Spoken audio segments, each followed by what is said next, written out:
결혼하면 여자가 더 손해라는 말 들어보신 적이 있나요? 저도 결혼해서 손해봤다고 생각한 적이 있습니다. 결혼한 후에 사위는 친정에서 대접을 받지만 여자는 시댁에서 하녀 취급 당하잖아요. 저 역시 마찬가지였습니다. 이건 너무 불공평하다고 생각했어요. 남녀가 왜 차별받아야 하나요? 분명 사랑해서 결혼했는데 결혼하는 순간부터 제가 더 희생해야 하는 부분도 많았고 그에 대한 인정이나 대우를 받지 못하니 많이 서운하더라고요. 저도 남들이 말하는 좋은 직장에 다녔고 회사에서 능력 있는 사람이었어요. 저도 능력 있고 꿈 많은 사람이었죠. 다만 출산 후에 남녀의 신체적인 조건이 다르고 당시에 남편이 저보다 더 연봉이 높아서 유리한 상황이라 제가 가정주부가 된 거지 결코 제가 능력이 없어서 주부가 되었다고 생각하지 않습니다. 저는 임신하고 출산 즈음부터 육아휴직에 들어가 1년간 휴직하기로 했었는데요. 아기를 낳고 키우다 보니 아기가 너무 예쁘더라고요. 해줄 수 있는 건 다 해주며 키웠죠. 그런데 둘째가 연년생으로 생겼고 둘째를 출산하고 의도치 않게 예상 못하게 셋째까지 연년생으로 생기게 되었어요. 계속 임신과 출산으로 휴직을 해야 하니 회사에 너무 미안하더라고요. 그래도 정말 복귀할 생각에 육아휴직을 했었는데요. 애 셋을 키우는 것은 정말 매일 전쟁을 치르는 것이나 똑같더라고요. 게다가 도와주는 사람 없이 어린아이 셋을 저 혼자 온종일 돌봤는데요. 정말 육아만으로도 힘든데 회사까지 다닌다면 제가 과연 잘할 수 있을까 하는 생각이 들었어요. 남편은 대기업에 다녀서 돈은 잘 벌어왔는데 정말 매일 바빠 보였어요. 새벽에 나갔다가 자정이 다 돼서 들어왔어요. 그것도 항상 녹초가 돼서요. 여보, 왜 이렇게 늦게 왔어? 회사 일이 많아? 저녁은 먹었어? 얼굴이 너무 안 좋아 보여. 일이 많은데 빨리 끝내고 집에 빨리 오려는 생각에 밥도 안 먹고 이랬어. 시간이 이렇게 흐른지도 모르고 이랬네. 오다가 삼각김밥 하나 먹었어. 내일도 일찍 가봐야 해. 매일 너무 바쁘다. 여보도 오늘 힘들었지? 애들은 다 자? 첫째가 요즘 놀고 싶은 욕구가 강해지는 시기인지 분명히 졸린데 안 자려고 버티더라고. 내가 재우려니까 더 놀고 싶다고 떼쓰며 오는데 그 덕에 자고 있던 둘째랑 셋째까지 다 깼지. 한순간에 셋이 막 우는데 나 멘탈 완전 나갔잖아. 애들도 잠든 지 얼마 안 됐어. 아휴, 자기도 고생 많았네. 애 보는 게 얼마나 힘든데. 고생 많았어.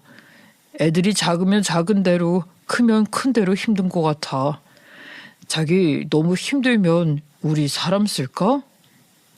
그래, 나라에서 지원도 해주는데 우리 그런 것 좀 이용해보자. 나도 이제 좀 버거워. 애들은 너무 예쁜데 내가 잘 케어해주지 못하는 것 같아서 미안해. 잘 알아보고 신청하자. 나 근데 일단 너무 피곤하다. 일 다 못해서 내일 아침에 또 일찍 나가야 해서 나 먼저 잘게. 저도 힘든데 남편이 힘들어하는 모습을 보니 너무 안쓰럽더라고요. 저도 하루 종일 애 보느라 힘들었지만 남편은 내일 또 회사에 나가 시달릴 텐데 제가 집안일 더 하고 애들 더 보는 건 사랑하는 사이에서 제가 더 감내할 수 있는 부분이라 생각되더라고요. 남편을 일부러 부려먹지도 않았고 떼부리지도 않았죠. 모든 것을 감내하고 버티고 있었어요. 그렇기 때문에 회사 복귀는 힘들 거라 생각했죠. 첫째랑 둘째는 어린이집에 다녀서 그나마 살만하더라고요. 아침에만 반짝 바쁘고 온종일 셋째랑만 집에 있으면 하루가 여유로웠어요. 아기라서 잠을 많이 자잖아요. 재우고 먹이기만 하면 되니까 비교적 수월했는데 가장 힘든 날은 셋이서 동시에 아픈 날이에요. 그런 날은 정말 울고 싶어져요. 누구는 안아줘라, 누구는 업어달라, 나는 왜 안 봐주냐 하면서 하루 종일 저를 달달 볶는데 몸이 하나인 걸 어떻게 해요. 그런 날에는 누가 날 좀 도와줬으면 싶더라고요. 그래서 하루 종일 남편만 기다리게 돼요. 그런데 그렇게 기다린 남편이 집에 오는 시간도 애들이 자는 시간일 뿐만 아니라 남편이 더 녹초가 되어 들어오니 뭐라도 시키기가 미안하더라고요. 이제 들어와? 오늘도 늦었네. 회사 일이 어쩜 이렇게 많아. 당신만 일하는 거 아니지? 밥은 먹었어? 뭐 좀 차려줄까? 오늘 점심때도 바빠서 김밥으로 대충 때웠고 저녁도 못 먹을 것 같아서 간단히 빵 먹었어. 애들은 좀 어때? 첫째는 그래도 형님이라 해열제 먹이면 잘 내려가긴 하는데 둘째랑 셋째는 약을 거부하는 것뿐만 아니라 약이 잘 안 듣네. 내일 병원 다시 가봐야 할 것 같아. 애들 목이 아픈지 밥도 안 먹고 정말 난리도 아니었어. 당신은 밥 좀 먹었어? 당신 얼굴도 안 좋아 보이는데 어디 아픈 데는 없지? 쉬어야 하는데 쉬지도 못하는 것 같네. 그러고 보니 나 오늘 진짜 아무것도 못 먹었어. 어쩐지 힘이 없더라. 애들 케어하느라 너무 바빴어. 정신이 내 정신이 아니야. 우리 뭐 먹을래? 내일 아침에 자기 또 출근하려면 얼른 자야 하잖아. 빨리 먹자. 그럼 내가 차릴게. 당신 좀 쉬어. 라면이라도 같이 먹자. 그리고 오늘은 푹 자. 내가 밤새 애들 열 체크할게. 당신도 이러다가 병나. 남편이 저 힘들다고 새벽에는 본인이 열 체크해주고 해열제 먹여주고 물수건으로 몸 닦아주며 애들 케어하더라고요. 그러면서 저에게 힘들지 하면서 다독여주는데 저는 그것 하나면 됐어요. 남편은 눈치가 빠른 사람이고 공감을 잘해주는 사람이에요. 그래서 제 기분이나 컨디션을 잘 캐치해요. 제가 불편한 부분을 빠르게 해소시켜주니 싸움이 잘 되지 않아서 우리는 싸운 적도 한 손가락에 뽑아요. 저는 제가 하는 고생 알아주면 그걸로 풀리는 쉬운 성격이었거든요. 그렇게 우린 서로를 위해주고 위로해주며 살고 있었죠. 남편도 힘들고 저도 힘들어서 버틴다는 말이 딱 맞았던 것 같아요. 어쩔 수 없는 현실이기에 좋은 날이 오겠지 하면서 그렇게 매일을 버티면서 살았던 것 같아요. 우린 사실 그때 행복하지 않았던 것 같아요. 남편이 쉬는 주말만 기다렸는데 남편은 주말에도 일을 하게 되었어요. 회사 일이 아닌 인간관계 일이었어요. 부인과 아이들을 다 외국으로 유학 생활을 보낸 기러기 부장님은 틈만 나면 산에 가자 하셨고 차장님은 부장님 콜이 없는 틈틈이 골프 가자 하셨죠. 남편은 피곤해했지만 이런 것이 다 사회생활이라 여기며 그들의 비위를 맞추며 나갔어요. 자기는 부장 되면 절대 저런 상사는 되지 말아야지 다짐하면서 이악 물고 등산 갔다 왔지요. 저희는 그렇게 서로를 안타까워하며 살아가고 있었어요. 서로 이해해주고 안타까워해주는 저희 둘을 가만히 놔두면 잘 살 것을 항상 이런 걸 방해하는 사람이 있죠. 드라마에서 많이 보셨죠? 네, 바로 시어머니입니다. 저희 시댁은 진짜 찐 시골이에요. 시아버님은 아주 옛날에 돌아가셨고 어머님이 억척스럽게 4남매를 키웠어요. 딸 셋에 우리 남편이 막내 아들입니다. 보통 이런 가정 형태면은 막내 아들만 정말 귀하게 키우잖아요. 그런데 차별하면서 키우지 않으셨더라고요. 어머님은 엄청 억척스러우신데 누나들도 모두 다 공부 잘하셨고 좋은 직업을 가지셨어요. 회계사에 통역사에 화가에 모두들 원하는 직업을 가지셨더라고요. 어머님이 얼마나 애지중지 키우셨을지 정말 대단하셨어요. 제가 봐도 인정이에요. 그런 어머님은 1년에 서너 차례씩 병원 일정 때문에 서울에 올라오셨는데요. 그럴 때마다 저희 집에서 지내게 되셨어요. 왜냐하면 시누이들은 지방이나 서울 외곽에 사셨고 저희 집이 어머님이 다니시는 병원 바로 앞이기 때문이에요. 부모님이 병원 일정 때문에 오시는 건데 당연히 저희 집에서 주무시는 건 당연한데요. 어머님 어느 순간부터 이상한 잔소리를 많이 하셔서 저는 어머님이 오시면 스트레스 많이 받게 되었어요. 그 스트레스의 원인은 어머님의 말 때문이었죠. 어머님은 저희 사는 모든 게 다 마음에 안 드시는 것 같았어요. 아니 그냥 제가 싫은 것 같았어요. 오시면 집안을 쓱 훑어보시더니 예, 집안 살림이 왜 이 모양이야? 아이 분명히 집 처음 살 땐 깨끗했는데 너는 청소 안 하니? 아휴, 이렇게 오래된 건 버려야 해. 너는 쓸 것 못 쓸 것 구별도 못하니? 세상에 이 먼지 좀 봐. 이러다가 애들 병 걸려. 어머님, 제가 아기 키우느라 집안일을 소홀했어요. 애들이 많으니까 하루가 정신없어서 어떻게 흘러갔는지도 모르겠어요. 어머님 오신다고 해서 좀 치웠는데 좀 지저분한가요? 예, 지저분한 게 아니라 더럽다. 그래, 애기 키우느라 힘든 거 알겠는데 나도 연년생 사남매 키워도 이렇게 하고 살진 않았어. 사람은 다 마음먹기에 따라 달라지는 거고 생활 환경에 따라 기분도 좌지우지 되는 거란다. 핑계는 핑계일 뿐이야. 애들 키우느라 바쁘다고 해서 그렇다는데 내가 치워줄게 그럼. 가만히 앉아있어. 아니에요 어머님. 제가 할게요. 어머님 앉아 계세요. 제 살림이니 제가 하는 게 맞죠. 너는 왜 나를 잔소리하는 못되고 경 없는 시애미로 만드니? 듣기 싫은 잔소리도 있을 거고 도움이 되는 잔소리도 있을 거야. 속에 담는 것도 네 그릇이란다.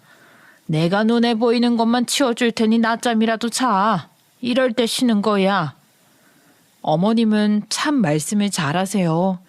어머님만 오시면 제가 한없이 약한 사람이 되는 것 같아요. 그래서 불편해요. 제 나름 잘 살고 있다고 생각했는데 어머님은 더 윗수준을 원하시는 것 같아서 버거웠거든요. 그래도 집을 모두 싹 치워놓으시고 반찬까지 다 해오시니 제 몸이 편하긴 편한데 집을 다 헤집어 놓으면서 궁시렁궁시렁 거리시니 제 마음이 불편해요. 제가 한다고 놔두라고 하면 네가 언제 치우냐며 면박을 주셔요. 물론 청소해 주시는 것 감사한데 거기에 잔소리가 따라오니 저도 너무 듣기 싫더라고요.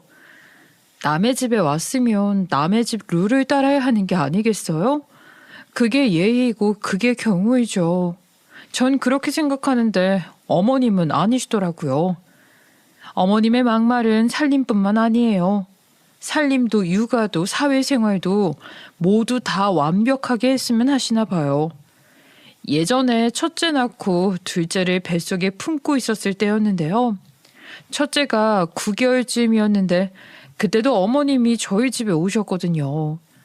애 보는 것 고생한다는 말은커녕 어이없는 말을 하시더라고요. 애는 줄줄이 나오는데 너네 돈은 모으니? 다른 집들은 육아휴직도 3개월만 하고 출근하는데 능력이 없어서 밖에서 돈을 못 버는 거 아니니? 그래서 집안일 하는 거야? 우리 아들만 불쌍하지 불쌍해. 전 어떤 말로 대꾸해야 될지 모르겠더라고요. 저도 애 낳기 전에 잘 나가는 회사원이었어요. 결혼 후 과장 승진을 코앞에 두고 있었는데 임신을 하는 바람에 승진 대상에서 제외당하고 출산하려고 육아휴직한 거지요. 그때는 회사를 그만둔 게 아니기 때문에 휴직 기간이었고요. 이게 다 가족 계획 때문에 벌어진 일인데 어머님도 다 아시면서 어떻게 저렇게 말씀을 하시는지 야속했어요. 본인도 딸 가진 엄마인데 말이에요. 과연 시누이들한테도 저랑 같은 상황이면 어떻게 말씀하실까요? 어떻게 자기 아들만 고생한다고 생각하나요? 저 역시 하루하루 집에서 최선을 다하며 살고 있는데 말이에요. 사람은 말로 천냥빚을 갚는다는데 어머님은 말로 천냥빚을 지고 있었죠. 원래는 안 그러셨던 분이신데 어느 순간부터 왜 이러시는지 모르겠어요. 결혼할 무렵에는 정말 온화하신 분이셨거든요.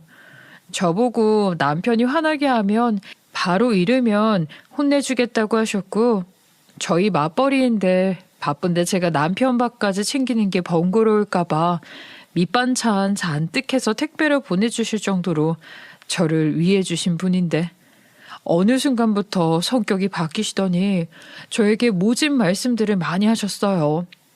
제가 돈을 안 벌어서 그런 걸까요? 어머님은 독설가로 변하셨고 한순간에 모든 신뢰와 관계가 다 무너졌어요. 예, 너는 밖에서 돈도 안 버는데 집에서 도대체 뭐하고 사는 거니? 살림 이렇게 하면 복 나간다, 복 나가. 아니, 너는 집에서 먹기만 하고 치울 줄을 모르는 거니? 애들을 이렇게 키우면 병이 잘 걸리고 삐뚤어져. 네가 더 열심히 움직이면 가족 모두가 좋아지는데 그걸 못하니? 집에서 이렇게 힘없이 누워있으면 네 남편도 집에 오고 싶지 않고 바람나. 알아? 저에게 일어나지도 않은 일에 대해 겁을 주셨고 악담을 퍼부으셨고 저는 그런 말씀을 그냥 듣고만 있을 뿐이었죠. 전 말 못하고 소심한 성격이에요. 싫은 소리를 들어도 대꾸를 잘 하지 못하는 성격이라 그냥 표정만 일그러질 뿐이에요. 아닌 건 아니라고 말을 하고 싶어도 그냥 참게 되고 속으로 삭히게 되어서 속병이 나는 것 같아요. 지금까지는 저를 힘들게 하는 사람들이 있으면 피해버리곤 했는데 시어머님은 가족이니 피할 수가 없더라고요. 전 묵묵히 잘 참는 스타일이고 시어머님은 다 뱉어내는 성격이라 제 입장에서는 어머님이 너무 하시고 어머님 입장에서는 제가 답답하시겠죠. 저랑 시어머님은 잘 안 맞는 사이인 것 같아요. 그래서 시어머님의 팩트 폭격이 정말 힘겹더라고요. 어머님이랑 있으면 자신감과 자존감이 완전히 무너져 내려서 내가 정말 식충이인가? 내가 정말 쓸모없는 사람이 된 것 같아서 정말 괴로워졌죠. 어머님이 돌아가신 후에도 저에게 하신 말씀들이 자꾸 생각나서 꽤 오랫동안 그 감정에 휩싸여 빠져나오지 못해서 심리치료까지 받기도 했어요. 저의 이런 소심한 성격 고치고 싶었지만 쉽지는 않더라고요. 평생을 이런 성격으로 살아왔기도 했고 태어나길 이런 소심한 사람으로 태어났는데 이 성격과 기질을 어떻게 한 번에 바꾸겠어요? 바꾸라고 해도 못 바꾸는 게 성격이라는데 그저 혼자서 마음을 다스리는 방법만 늘어갈 뿐이었죠. 그러던 어느 날 어머님이 또 오셨고 저는 마트에서 애들 기저귀를 사가지고 왔어요. 보통은 인터넷에서 대용량 주문해서 쓰는데 그때 하필 아이들이 아팠고 저도 정신이 없고 해서 미리 시켜놓는다는 걸 깜빡했어요. 그런데 그걸 보고 어머님이 또 뭐라고 하시더라고요. 예, 너는 우리 아들 돈 쓰는 게 취미냐? 어? 기저귀에 왜 돈을 써? 천기저귀 빨았으면 되지. 이딴 거 사지 말고 천기저귀 사다가 빨았어.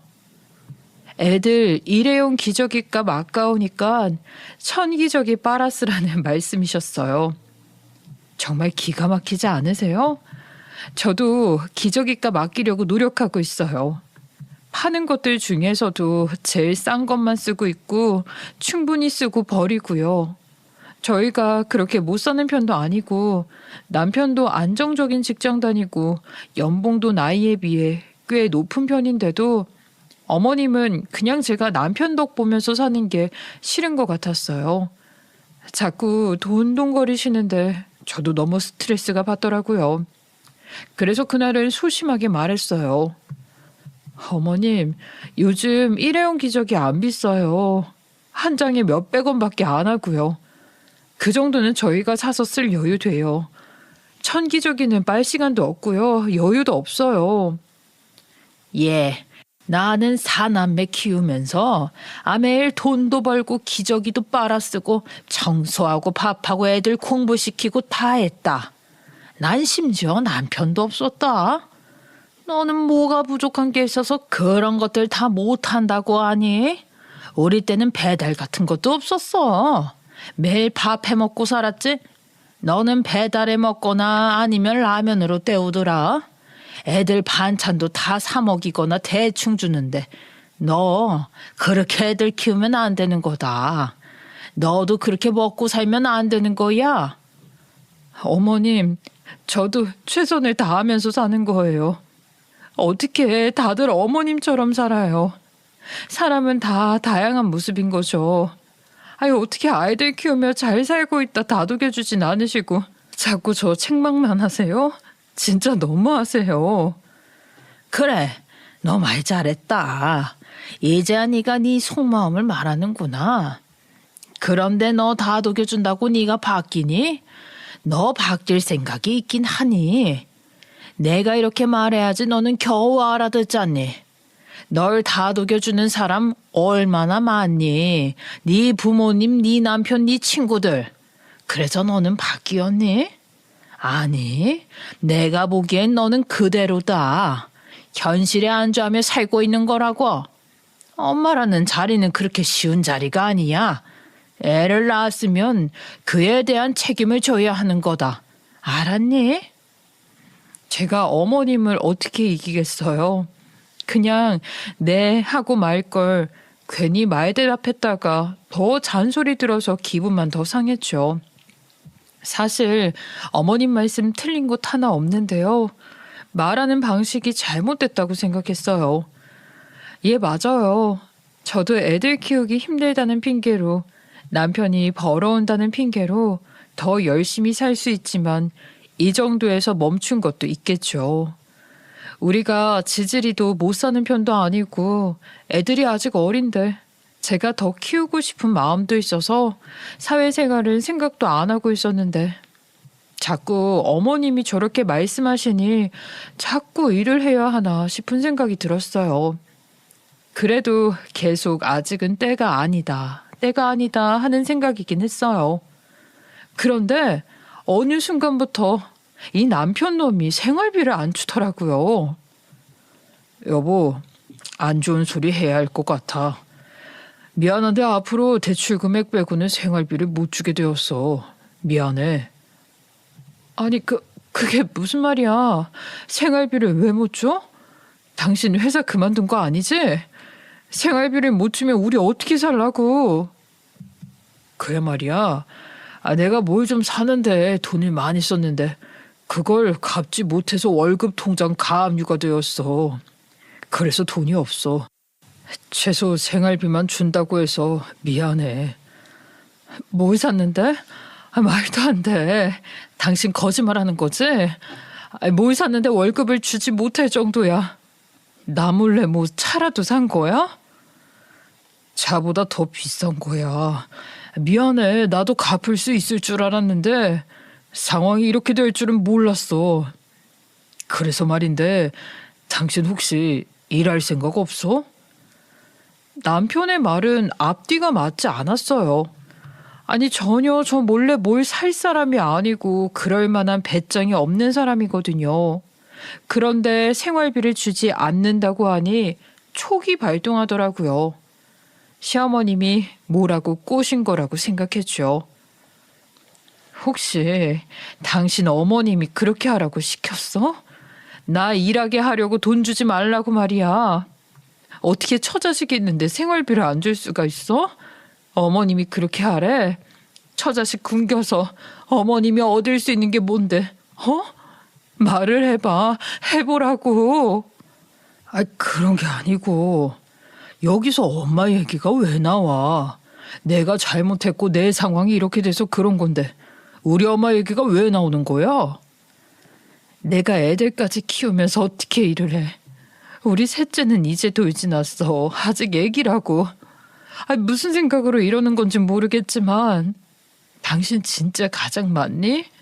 어머님 아들 아니냐고. 너무한다는 생각 안 들어? 정말 너무 화가 났어요. 이 사건의 발단은 어머님이 계시는 거라 저는 확신했어요. 남편이 계획 없이 뭘 사고 게다가 그렇게 큰 돈을 저지를 사람이 아니거든요. 남편도 연기가 허술했는지 틈틈이 계속 돈이 없다는 말을 하더라고요. 편의점 알바라도 해야 하나, 야간에 대리운전이라도 해야 하나 하는데 진짜인가 싶은 마음도 들면서 의심쩍은 생각이 떠나질 않았어요. 그런데 정말 그 다음 달부터 생활비가 뚝 끊기는데 미치겠더라고요. 우리 아이들 당장 먹을 것이 없는데 어떡해요? 아끼고 아껴 살아도 돈은 드는데 저도 무슨 방법을 세워야 하겠더라고요. 그때 제가 당장 애들 보면서 할 수 있는 일이 무엇일까 생각해봤죠. 경력이 단절되어서 받아줄 곳도 없었고 새로운 분야는 자신 없었고 내가 할 수 있는 일이 뭐가 있나 싶어서 생각해보니 미싱을 할 수 있겠더라고요. 회사 다닐 때 미싱 동호회에서 배웠었거든요. 그땐 제가 디자인한 옷을 입고 싶어서 시작한 거였는데 이젠 생존을 위해 미싱을 돌리게 되니 서글픈 마음이 들기도 하더라고요. 좋은 천을 사다가 아기들 목수건인 스카프빗, 손수건, 머리핀 등을 직접 만들었어요. 그리고 저희 동네에 프리마켓이 자주 열리는데 그걸 거기에서 팔았죠. 수입이 바로바로 들어오니 살만하더라고요. 그리고 프리마켓이 열리는 곳이라면 먼 곳이라도 가서 제가 만든 것을 판매했어요. 하루 벌어 하루 살게 되었던 거죠. 저도 어머님처럼 애 셋을 키우며 일을 하게 되었어요. 그렇게 한 3달 정도 일을 하며 애들도 보며 집안 살림까지 도맡아서 제가 했어요. 저 정말 그때 무슨 생각으로 산 건지 기억이 잘 나지 않을 정도로 엄청 바빴죠. 그런데 제가 일한다는 소식을 알게 된 시어머니가 애를 봐준다는 핑계를 대며 저희 집에 올라오셨더라고요. 얘 일한다며? 애들은 내가 봐줄 테니 걱정 말거라. 넌 일해. 애 보는 비용도 안 줘도 돼. 애들이랑 나는 신경 쓰지 말고 너는 네 일 열심히나 해라. 아니요 어머님 그러실 필요 없어요. 제가 혼자 다 할 수 있어요. 저 어차피 집에서 일하는 거라 큰 도움 필요 없어요. 제가 필요할 때 도와달라고 요청 드릴 테니까 그때 도와주세요. 아니 그때가 지금이야. 너 이런 일도 처음이고 일이 생길 때 몰아쳐서 해야지 안 그러면 자리 잡기 힘들어. 집중해서 할 땐 해야 해. 알겠어? 이게 뭐 자다가 봉창 두드리는 소리인가요? 제가 언제 도와달라고 했나요? 저는 어머님과 같이 지낼 생각을 하니 끔찍했어요. 또 심한 잔소리를 하실 것 같았으니까요. 혹시 남편이 어머님을 부른 건가 싶어서 남편한테 물어보았죠.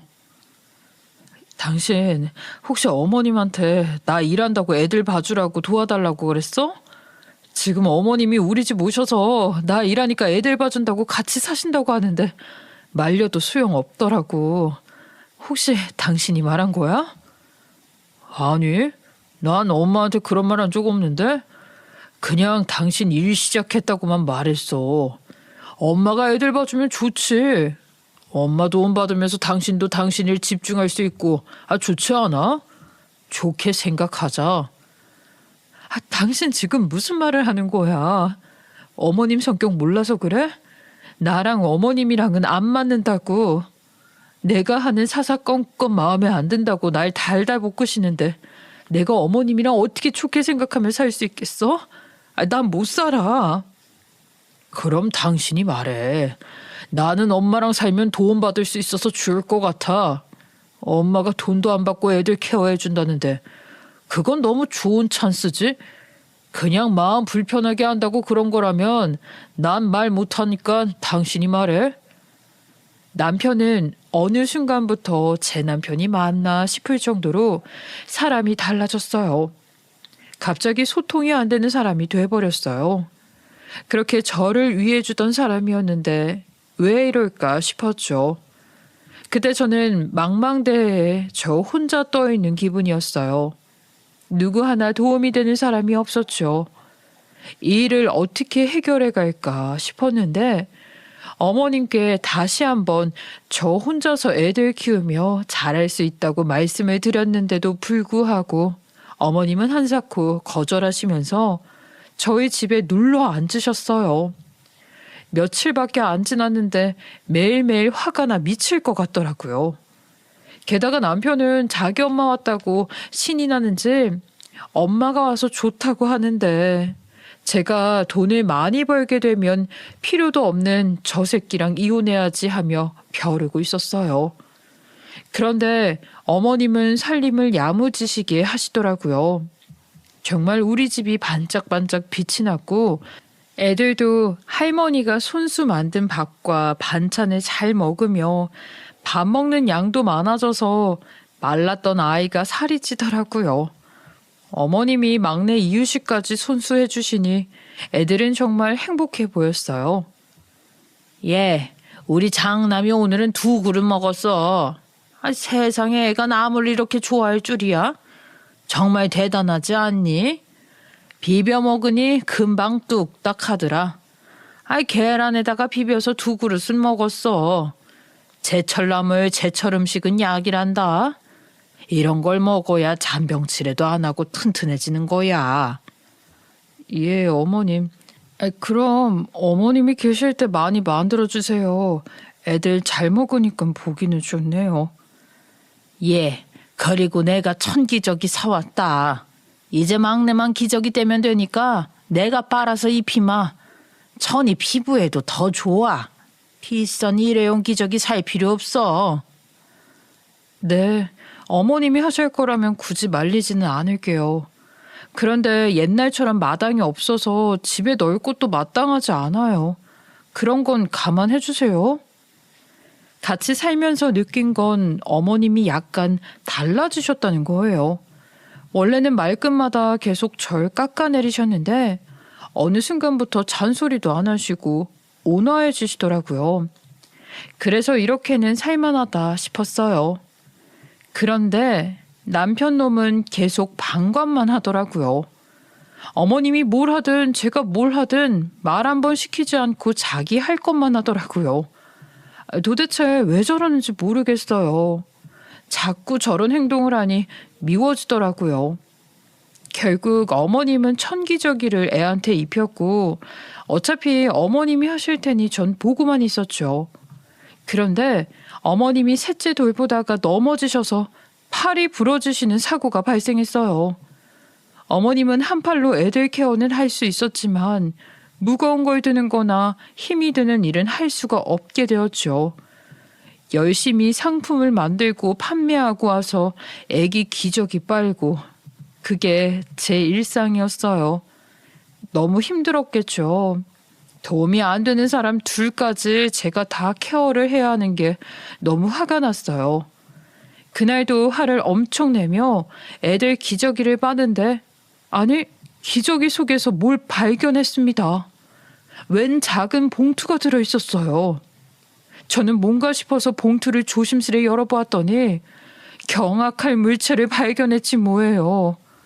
그것을 보고 제 인생이 180도로 바뀌게 된 계기가 되었어요.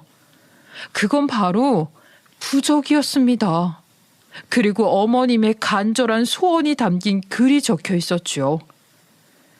우리 막내 아들 지켜주는 우리 며느리 제발 건강하게 해주세요. 우리 손주들 건강하게만 크게 해주세요.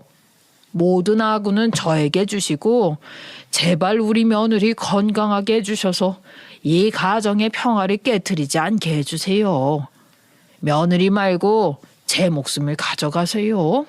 이 늙은이 목숨은 마음대로 해도 되니 제발 저희 며느리는 오래오래 건강하게 살게 해주세요. 부적과 함께 봉투에 들어있는 어머님의 소원이 담긴 글을 보고 소름이 쫙 끼치며 심장이 두근거렸어요.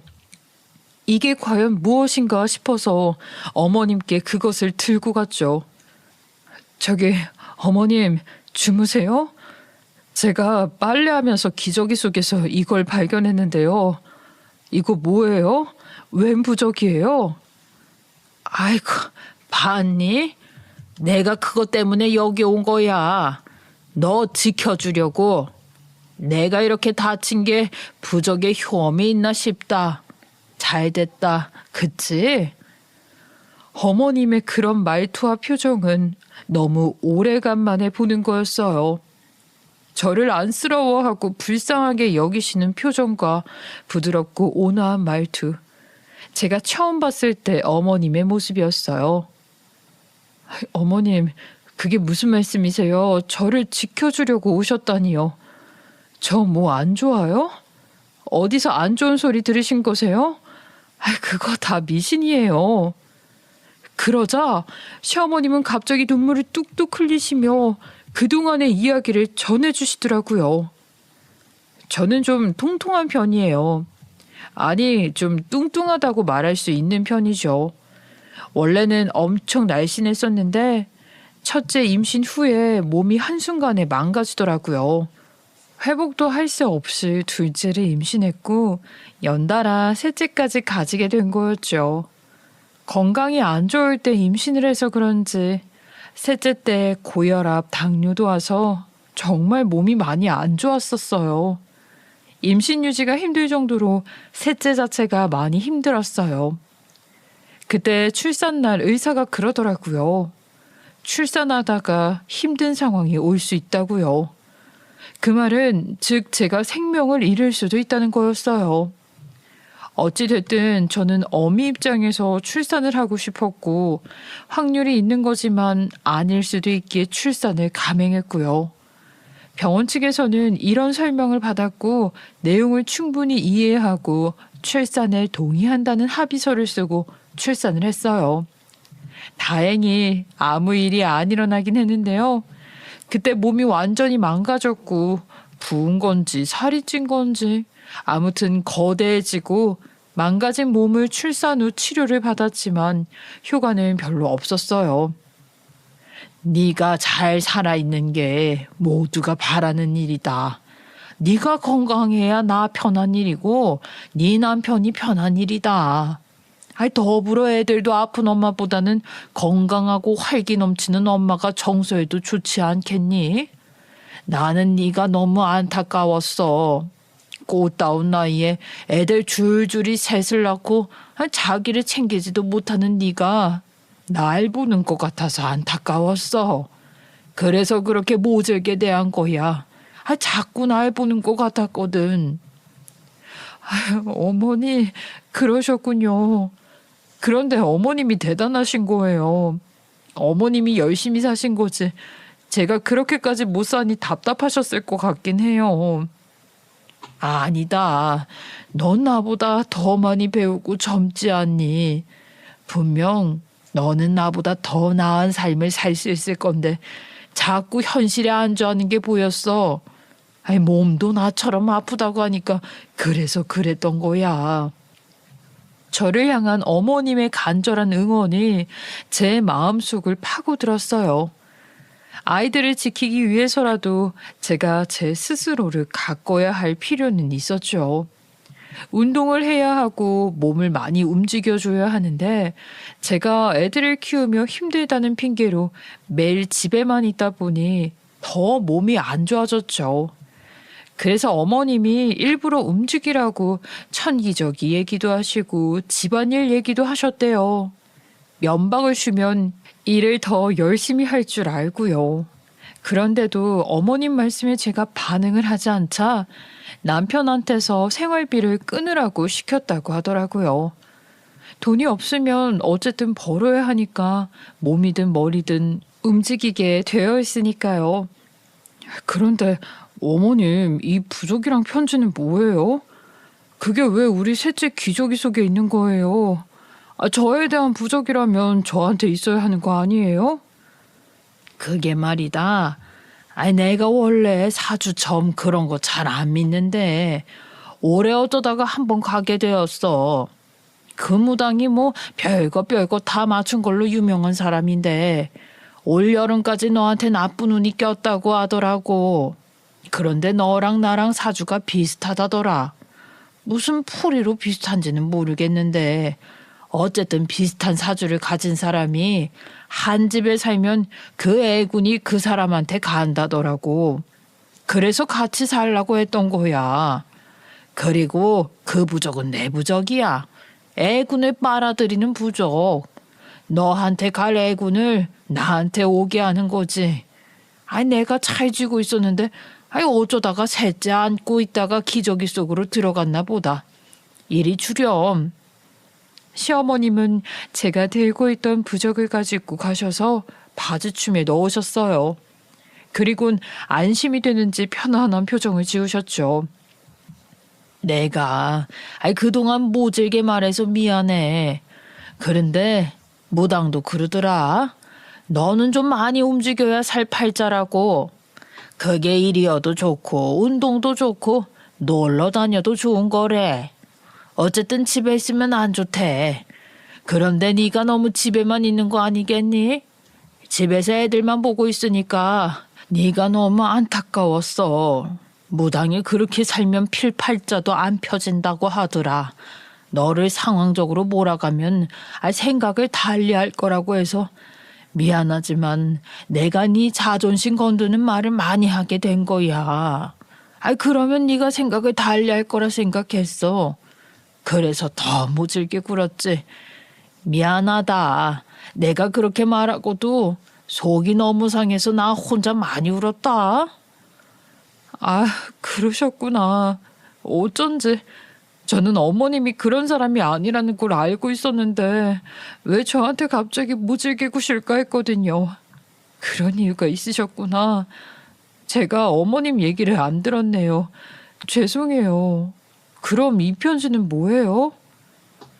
모든 부적이 소원과 함께 있으면 그 효능이 배가 된다더라고. 정말 그런 것 같아. 너한테는 아무 일이 안 생겼고 내가 팔이 부러졌으니 말이다. 아마 네가 애를 보고 있었다면 네가 다쳤겠지. 내가 오길 잘했다. 이 부적도 효염이 있는 것 같고. 한동안 말없이 다친 어머님 팔만 바라보았어요. 눈물이 쉴 새 없이 나왔거든요. 저를 이렇게 생각해 주실 줄은 몰랐어요. 저를 미워한다고만 생각했는데 저를 위해 목숨까지 바쳐주시다니. 시는 시라고 시어머님 이야기라면 정말 치를 떨었던 제 자신이 부끄러워지고 어머님께 죄송스러워졌어요. 시어머님께 무한한 감동을 받으며 그날부터 어머님의 진심을 알게 되어 어머님을 이해할 수 있었고 관계도 회복할 수 있었죠. 그런데 그 부적을 계속 몸에 지니고 있더라고요. 이미 제가 알았고 어머님이 한 번 다치셨으니 이제 끝이라고 생각했거든요. 그리고 사실 미신이라 생각했던 것도 크고요. 어머님, 근데 그 부적 이제 버리시는 게 어때요? 그래도 젊은 제가 다치는 게 낫지. 어머님 연세도 있으신데 뼈 다치시면 너무 고생하세요. 예, 나니까 다치는 거야. 너는 이 목숨이 왔다 갔다 한다 그랬어. 이게 진짜인지는 모르겠지만 내가 마음을 담아 이렇게 하고 싶다. 올여름 끝날 때까지 가지고 있으려고 해. 너는 모른 척하고 지내줬으면 좋겠어. 자식 지키고 싶은 부모 마음, 너도 알잖니. 내 마음이 그런 거니 모른 척 해줘. 정말 부적 때문이었을까요? 저는 아무 일이 일어나지 않았고요. 어머님은 어이없게도 길을 걷다가 다리를 삐끗해서 접질렀어요.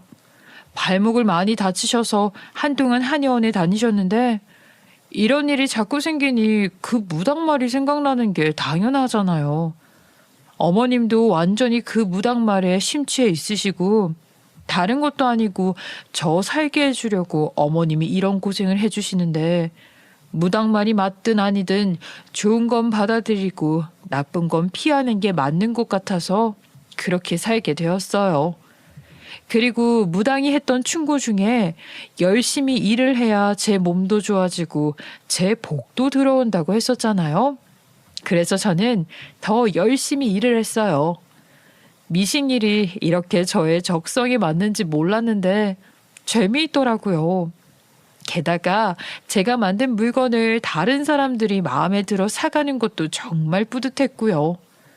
일을 하다 보니 활동량이 많아져서 자연스레 살도 빠지기 시작했고요. 거기에 매일 아침마다 공원 한 바퀴씩 돌면서 저를 가꾸었어요.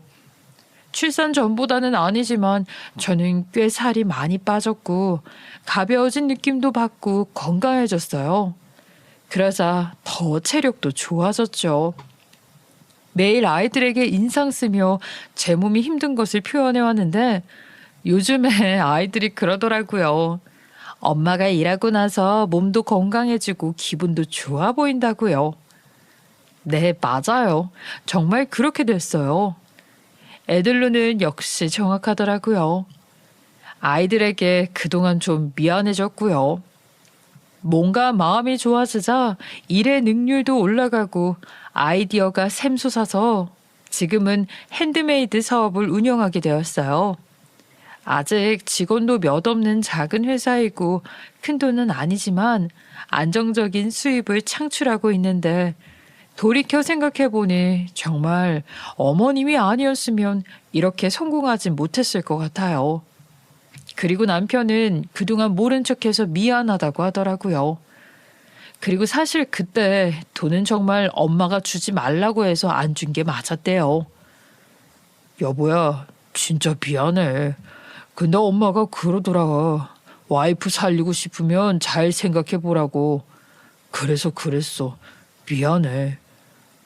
당신 말 믿진 않았지만 그땐 정말 야속하더라. 나는 정말 망망대해에 혼자 있는 것 같은 느낌이었어. 그런데 당신 연기 진짜 못하더라. 너무 다 보였어. 내가 연기를 좀 못했지? 너무 티났나? 자, 이거 받아. 그동안 생활비 안 준 것 차곡차곡 잘 모아놨어. 그랬더니 이렇게 큰 돈이 된 거 있지? 고생 많았어. 이 돈으로 당신 사고 싶은 거 사. 이건 내 선물이야. 어머, 몇 개월 안 됐는데 이렇게 큰 돈이 생겼어? 우리 신랑 아주 능력자였구만. 나에게 솔직하게 말해줘서 고마워. 난 당신 믿긴 했어. 당신이 그렇게 무책임한 사람이 아니라는 건 잘 알고 있었거든. 그리고 나 이렇게 큰 돈 필요 없고 갖고 싶은 것도 없어. 그래서 말인데 우리 이 돈 나 지켜주고 우리 아이들 보살펴준 어머님께 드리자. 어때? 남편은 그동안 주지 않은 생활비를 차곡차곡 모아 목돈을 만들어 주었고 그 돈을 감사한 시어머님께 드렸어요. 어머, 얘들아, 나 이런 돈 필요 없어. 돈 바라고 온 것도 아니고 애 봐준 것도 아니야. 나도 돈 많다.